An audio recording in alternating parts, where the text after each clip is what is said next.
Tag, very nice, very evil. Yeah, that's tag shit. Free fall as I dive through the kaleidoscope in my mind. No rope up to climb. Gotta remind myself that I'm fine. Mama, I don't really.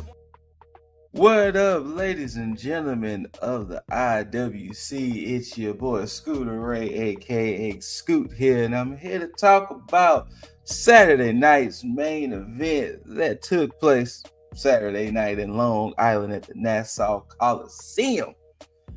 And for those unfamiliar, Saturday night's main event is kind of a reoccurring thing that they used to do back in the day, back in the golden years of wrestling, where it kind of served as like a pay-per-view-esque type thing before the pay-per-views really became a thing.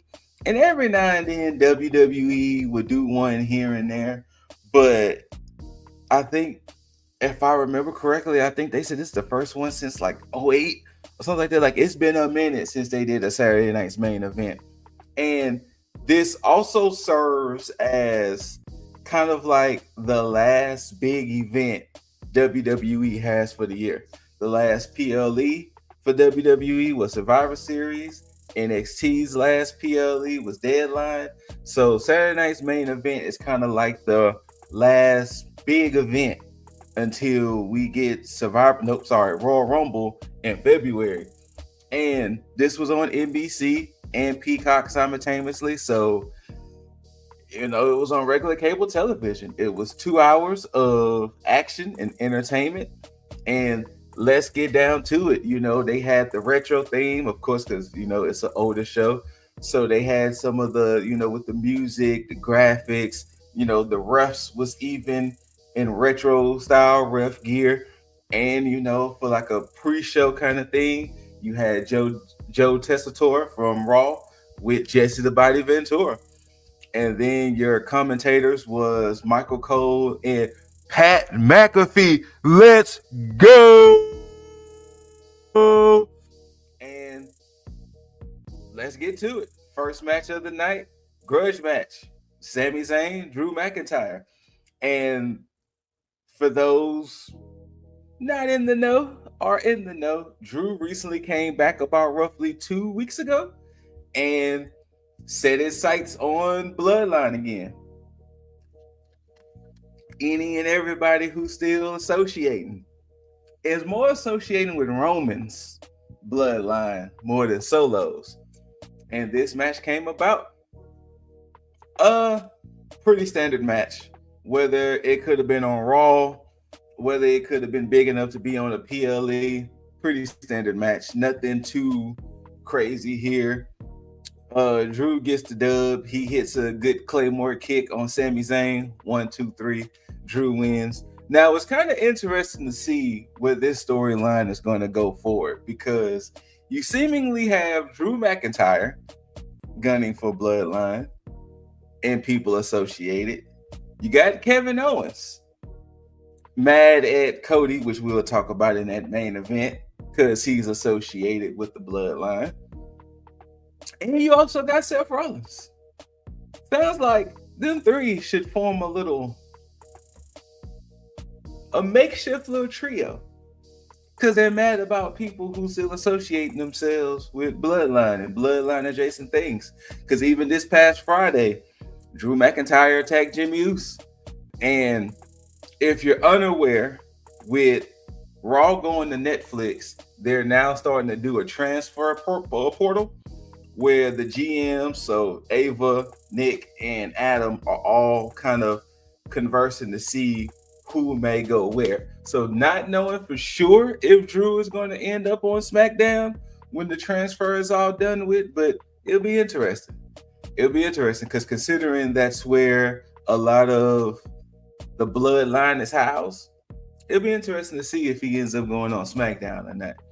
In your next match of the night for the WWE Women's World Championship, you got the champ Liv Morgan defending against Io Sky. Pretty good match. Pretty decent match. Did not mean to take that off. Io left Dakota and Kyrie back. Liv left Raquel and Dom. So it was a fair one-on-one affair. And for Liv's title reign, I 1,000% appreciate that. I 1,000% appreciate it was a match with no shenanigans. That they let Liv cook as a champion. They let her go out there and have a match without Dom interfering or without Raquel interfering. And if I'm remembering correct, I don't think there was any illegal tactics. That Liv straight up beat EO clean. EO was going for, I forgot what she was going for, and it was countered. Then eventually it led to Liv hitting Oblivion. 1, 2, 3, Liv is the champ. Now, I hate that the ongoing storyline kind of overshadowed this match too, because the ongoing storyline, of course, is Rhea. With Rhea still not getting her just due and wanting her belt back, that even on this past Raw, when Rhea and EO dispatched Raquel and Liv, they both kind of held the belt up at the same time. And it's like, you're kind of letting us know EO is not going to win, because ultimately we still need to see Rhea and Liv run it back. And lo and behold, that's what happened. The match was over with. Raquel and Dom meets Liv at the ramp, and then Rhea's music hit, and Rhea and Liv have a face-off. So I don't know if they're going to try to run the match on the first Raw on Netflix, or they may try to milk it until Royal Rumble in February. But we shall see. But the match was not bad. It was not a bad match. EO tends to have pretty good matches, pretty like, she's a good dance partner. She's a good dance partner to have. And I truly appreciate that they let Liv cook, that they didn't have to resort to Liv using heel tactics or Raquel interfering or Dom interfering, that Liv went out there and legitimately won the match. And I hope they do that with Rhea and Liv, that if they plan on Liv still being champ, that they let her have a pretty good match, let her cook. Next matchup for that World Heavyweight Championship, you got the champ Gunther defending against Judgment Day's Finn Balor and the Punisher, Damian Priest. Now, going into this match, I had a sneaky suspicion that maybe Finnegan, yeah, that's what I call him, maybe Finnegan could pull it off. But then I was thinking, nah, it makes sense for that range in a row. But I appreciate this match because you had Gunther still wanting to prove himself and retain. You had Damian, of course, in his home state of New York. So, of course, he has any and every reason to want to get his belt back. And then you have that dark horse of Finn. Finn is still trying to get his due. He hasn't been world champion since he won the Universal Championship, and that only lasted for 24 hours because, his label and all that got torn. And it was like, could this belt truly change hands? And that's why I enjoyed the aspect of this match, because they was out there fighting.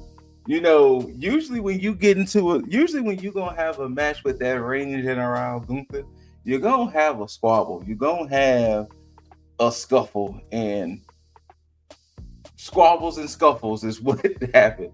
That's literally Gunther's style, squabbles and scuffles. And it was hard hitting. They had some exciting spots. They had some false finishes.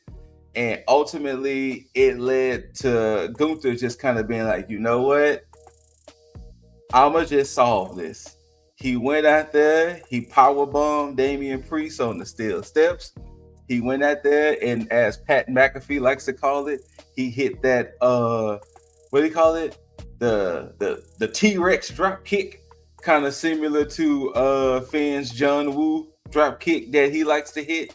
But he hits that dinosaur T-Rex drop kick, and then boom, 1, 2, 3. Or sorry, he hits the drop kick, then proceeds to powerbomb Finn.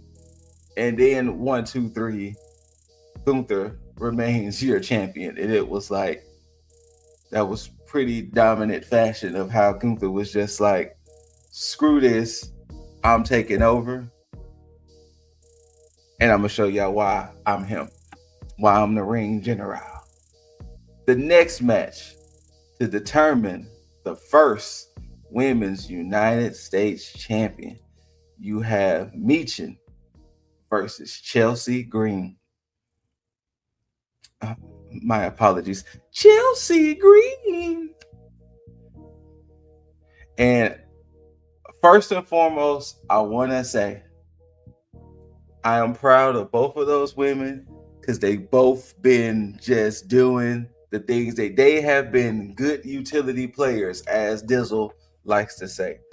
Chelsea has arguably been a secret MVP, and not just in the women's division, but in the company as a whole. She has been a secret MVP, and Michin has definitely been a good utility player that anytime you need her and in what capacity, she does it. Whether she has to be a bump in the road for Nia, whether she had to have the dumpster match with Chelsea earlier in the year, like hell, even when she went back to NXT to help crown the first women's North American champ, to help bring some superstar power to that. So I appreciate the fact that these were the two women in the finals, because either one would have been deserving. I mean, regardless of how you see it, I'm just seeing it from my eyes and my POV that either one of these women would have been deserving. But my personal pick was, like I said, secretly an MVP this year. Chelsea has been just entertaining in any way you see her. And they had a pretty good match. Yeah, there was some few shenanigans, of course, because you had Piper out there with Chelsea, but it wasn't one of those like, oh my God, it's derailing the match. But I will say this, the finish of how Chelsea hit her unpretty her, oh my goodness. And then 1, 2, 3, not only and new, but the first Women's United States champion, Chelsea Green. So deserving. So deserving. And I really do hope they give her a pretty solid reign. I'm not saying she has to have it for a year or, whatever, but I hope they give her at least maybe to Mania. Why not? Why not give it from now until Mania at the very least? At the very least. Because deserving. And now I cannot wait to see the antics of Chelsea Green as the first Women's United States champion. I cannot wait to see these upcoming SmackDowns to see how she's going to act with this championship. And for your main event of the night, for the undisputed WWE Championship, you got the American Nightmare, Cody Rhodes, versus the Canadian Dream, Kevin Owens. And to just run this down as fast as possible, KO's been upset at the fact that, hey, Cody, how dare you start teaming with Roman and in essence helping when this man was responsible for seemingly trying to take me out. For 3 years of my career, Roman has been just a nuisance to me, a thorn in my side. And how dare you team with the ops, team with the enemy? And Cody is like, Kevin, you're delusional, whatever, blah, blah, blah, rah, rah, rah. And we're here. KO is done being the nice guy. He took Randy out with a power driver, move that's been banned.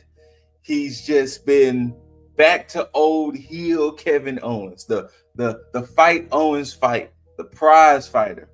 And funny enough, I'm on KO's side.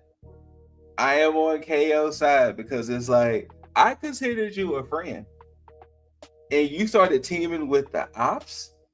You started teaming with the enemy. Wow! Even the man you considered an enemy at one point, you just willingly started to team with him. Wow! And for a special treat, they let the boy Cody rock the Winged Eagle championship belt. Oh boy, it felt so good seeing that championship. It felt so good seeing that Winged Eagle. And they went out there and had them a match. This definitely was a pay-per-view worthy match. I can appreciate that. One thing I can appreciate about all 5 matches all together, that even though this is, I mean, if we want to call it, we can call it a glorified Raw or a glorified SmackDown. That's fair. But I can appreciate that they didn't treat it as such. With production, with the aesthetics, everything, they let it be known that we're making this a big deal. And hell, they're even going to run it back in San Antonio in January. That there's going to be another Saturday night's main event to kind of, I guess, get you a little appetizer, because then a week later it's going to be Royal Rumble. So, but Cody and Kevin had a pretty solid match, and Jesse the Body Ventura was on commentary with Pat and Michael. And sometimes I forget how great it can be, excuse me, to have an old school voice on commentary, because Jesse the Body was not on Cody's side at all. He was not on Cody's side. He was like, he sympathized with Kevin. And yeah, sometimes it's good to have that old school presence on commentary, especially one who can kind of be heelish. But yeah, Jesse the Body was not Team Cody on this one. But good match, solid match. Now, of course, there had to be some shenanigans. There had to be a little bit of some shenanigery. And it came at the cost of one ref bump. KO hits the stunner, no ref. Second ref comes out, another ref bump. And then KO was like, screw this, I'm getting a chair. He disarms, Cody disarms KO, and then Cody uses the chair. And then Bow hits him with a smooth crossroads. Charles Robinson wakes up, who was the original ref. 1, 2, 3.